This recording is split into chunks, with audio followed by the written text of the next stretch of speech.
no individual in such economy will be able to determine how much a particular goods or services will be sold and rendered, but the price will be attached according to the plans and the objectives, the target of the plan, of the government of such economy.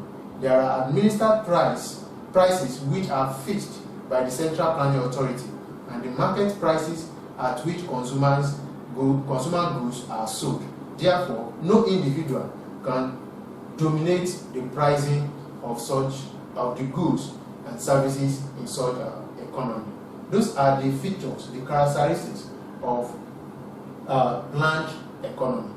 Then we have some advantages of planned economy. One, greater economic efficiency. Economic efficiency under socialism is greater than under the capitalism, under free markets. Increased productivity is secured by avoiding the waste of competition and by undertaking expensive research and production process in a coordinated manner. Under planned economy, there will be no need for any unnecessary competition between the consumers and the producers, unlike that of market economy. Therefore, there will be a kind of economic efficiency. Also, another advantage is greater welfare due to less inequality of income. That is, the welfare of the masses will be at the highest level, will be the first priority of the government in such economy. Unlike the free market economy whereby nobody cares for anybody, then under this planned economy, one of the targets of the government is to make sure that the basic goods and services of the masses are met. In a way, socialist economy, there is a less inequality of income as compared to that of capitalist economy, because of the absence of private ownership of the means of production, private capital accumulation, and private profit. That is another advantage. Then we also have absence of monopolistic practices. That is, there will be nobody that will be able to dominate the whole market because of his own resources or huge amount of money or being a rich person in such society. Since under socialism, all means of production are owned by the state, both competition and monopoly are eliminated. There is no competition and there is no power to dominate the market. Therefore, the exploitation by the monopolistic is absent. There won't be any monopolistic practices in such economy. And another one, we have absence of business fluctuation. A socialist economy is free from business fluctuation. There is economic stability because production and consumption of goods and services are regulated by the Central Planning Authority, by the government, in accordance with the objectives, in accordance with their targets and the priorities of the plan. One of the major plans and objectives of planned economy and any government is to meet the basic needs of the society, of the masses. And in this case, there will be a planned process of how to achieve all these objectives, and therefore the masses are the highest priority, are on the priority of the government and in their plan. Thus, there is neither overproduction and there won't be unemployment, because all these are part of the major needs of the masses and they will all be addressed at the right time. We also have disadvantages of socialism or of planned economy. One, loss of consumer sovereignty. There is loss of consumer sovereignty in the socialist economy.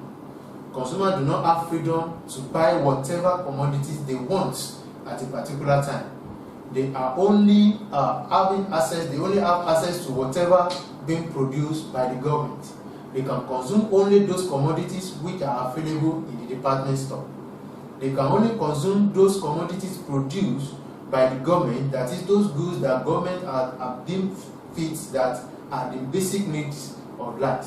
And those basic needs may not be generally needs at that moment, but once the government has produced them, they are bound to get it and nothing else. Often the quantities which they can buy are also fixed by the state. The state can bring a law that nobody should get more than this particular quantity. Therefore, their freedom is somehow restricted to how much of goods to buy and what type of goods to buy at a particular point in time. Another disadvantage is no freedom of occupation. There is also no freedom of occupation in such a society. Every person is provided job by the state, but he cannot leave the job nor change it. Even the place of work is allotted by the state. So everybody will be given where to work and the work to do. All occupation movements are sanctioned by the government. Therefore, there is no freedom of occupation. You don't feel like this is what I know how to do and this is what I will go and do. But you only do whatever the government of such place, of such economy asks you to do and work where you are placed to work. Another disadvantage is misallocation of resources. Under socialism, there is arbitrary allocation of resources. The Central Planning Authority often commits mistakes in resource allocation because the entire work is done on trial and error basis. They only try to assume that these are the basic things that the society needs at a point in time. They may not at a time get the actual needs of such economy at that point in time. Therefore, there is bound to be a misallocation of resources in such situation. Another disadvantage is bureaucratic. A socialist economy is said to be a bureaucratic economy. It is operated like a machine, so it does not provide the necessary initiatives to the people to work hard. People work due to the fear of higher authority, the fear of government, and not for any personal gain or self-interest. Because people are placed where to work, some may not be satisfied with where they were placed. Some may not be satisfied with what they were asked to do. Therefore, they may only be working just because of the fear of the authority at the highest level. And that is another disadvantage of socialist or planned economy. Now, we've talked about free market economy and planned economy. We've talked about how the individuals in the market, in the economy, control the economy, which is free market, and when the government of a particular economy take charge, which is planned economy. Now we want to talk about mixed economy, which is the third type of economy that we have. In a market economy, there arises the need for more government involvement.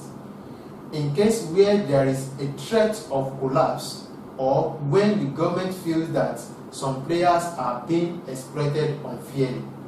Likewise, in a command economy, sometimes there is need for more freedom, often just to encourage investment. When either systems seek to integrate some aspects of others, the result is somewhat sort of hybrid system commonly referred to as a mixed economy. Mixed economy may have a distinct private sector where resources are allocated primarily by market forces, such as the grocery sector of the United Kingdom economy. Mixed economy may also have a distinct public sector where resources are allocated mainly by government, such as defense, police, and fire services. In many sectors, resources are allocated by a combination of markets and planning, such as healthcare, and which have both public and private provision.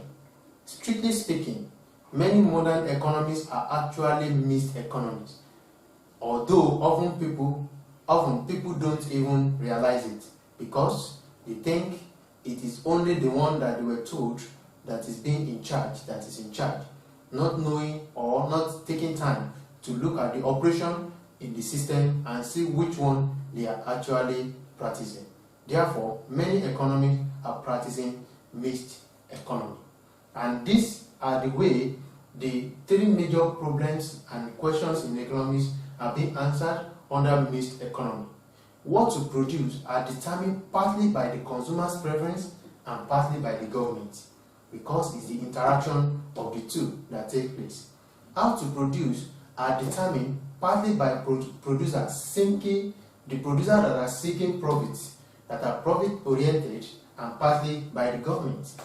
And for whom to produce are determined also partly by the purchasing power of individuals and by the government preference. So it's just the combination, the combination of the free market economy and that of planned economy. In reality, all economies are mixed, though there are wide variation in the amount of mix and the balance between the public and the private. In some places, the public may be so obvious than that of private, and in some others, private may be so obvious than that of public. For example, in Cuba, the government allocates the vast majority of the resources, while in Europe, most economies have an even mix between market and planning. Now, what are the advantages of mixed economy?